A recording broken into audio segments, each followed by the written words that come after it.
Attention! Today, we dive into one of the most brutal turning points of World War II, the Battle of Moscow. This is the moment when blitzkrieg stopped working, when steel became fragile, when engines froze solid, and when human endurance became the only remaining weapon. November 30th, 1941. A German soldier sits in a frozen trench about 30 kilometers from Moscow.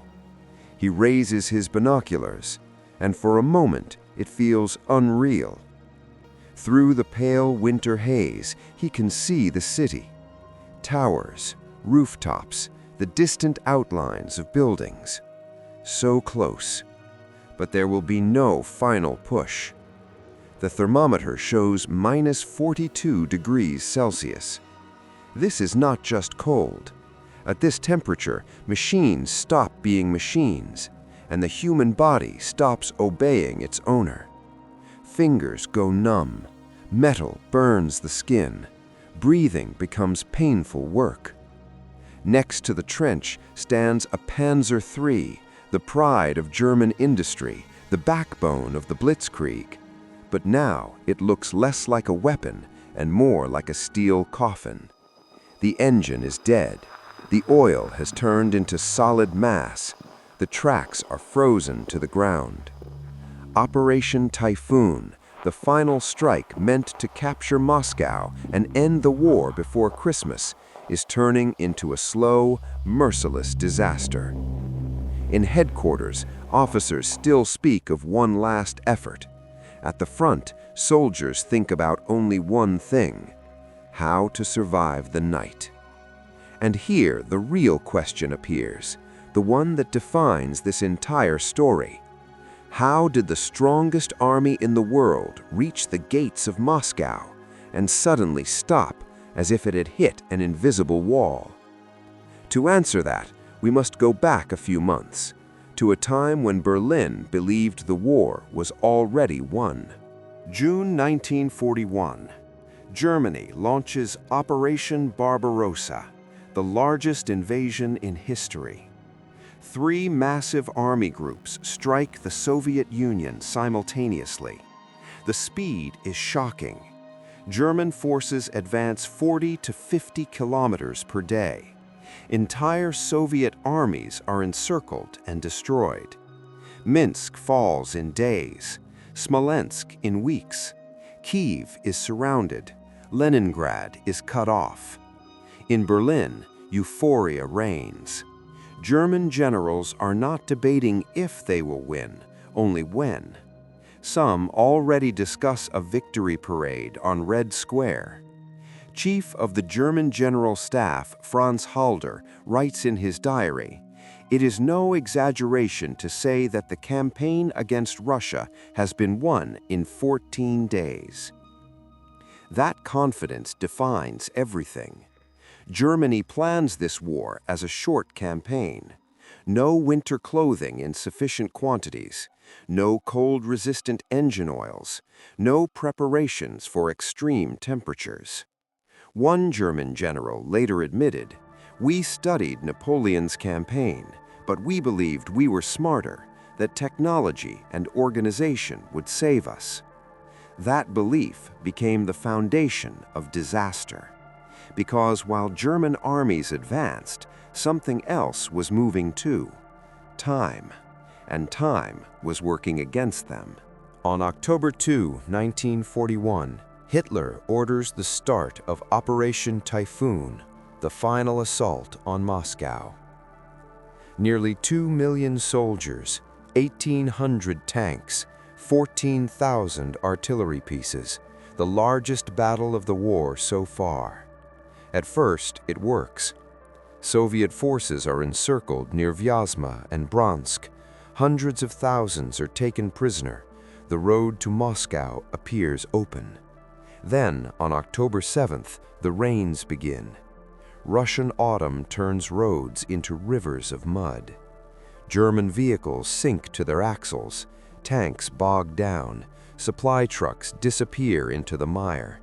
The Wehrmacht encounters something it has no word for: Rasputitsa. Advance speed collapses from 50 kilometers per day to 10 to 2, sometimes to a few hundred meters. By mid-October, German forces stall less than 100 kilometers from Moscow. The command decides to wait for frost. Once the ground freezes, they believe, everything will move again. They get what they asked for, and much more than they expected. In mid-November, temperatures drop overnight, -20, then -30, then worse. German engines refuse to start.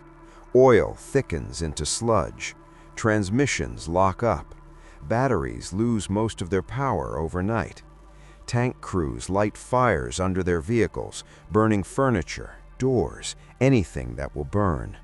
Sometimes an engine starts after an hour, sometimes after 2, often never.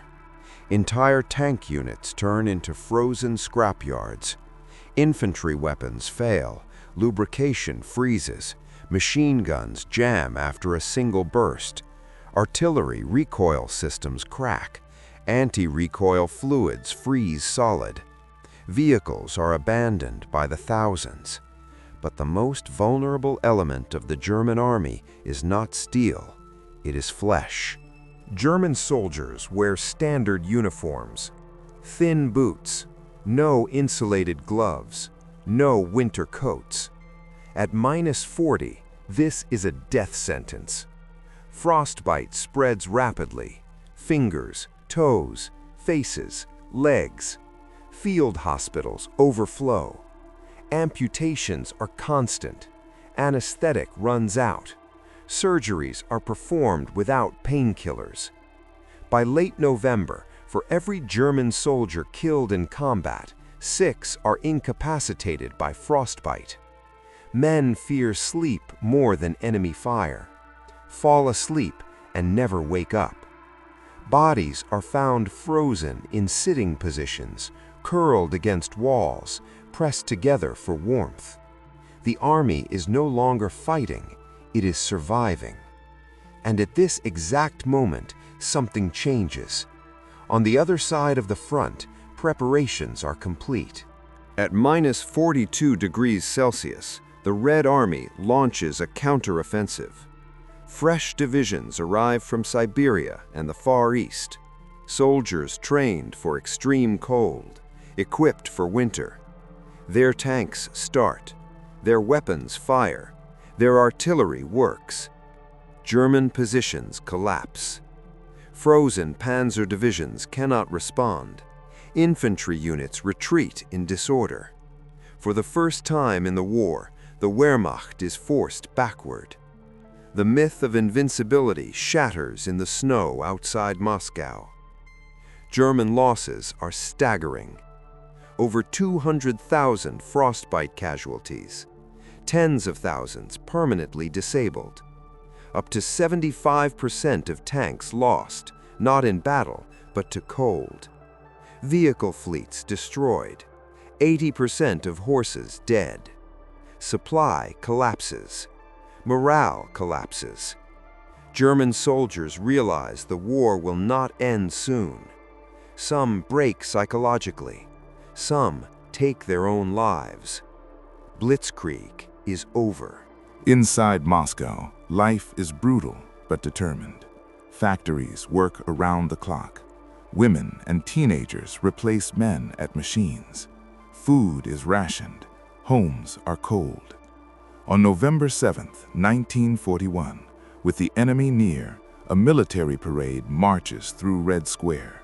Troops go straight from the parade to the front. The message is clear: Moscow will not fall. Germany did not lose at Moscow because of the cold alone. It lost because it underestimated its enemy, because it planned for speed, not endurance, because it entered a war of survival unprepared. Under Moscow, one army froze as a fighting force, the other endured. The Battle of Moscow did not end the war, but it decided how the war would end. Not with German troops on Red Square, but with Soviet soldiers in Berlin. Minus 42 degrees, 30 kilometers from Moscow. Not just a temperature, a turning point in history.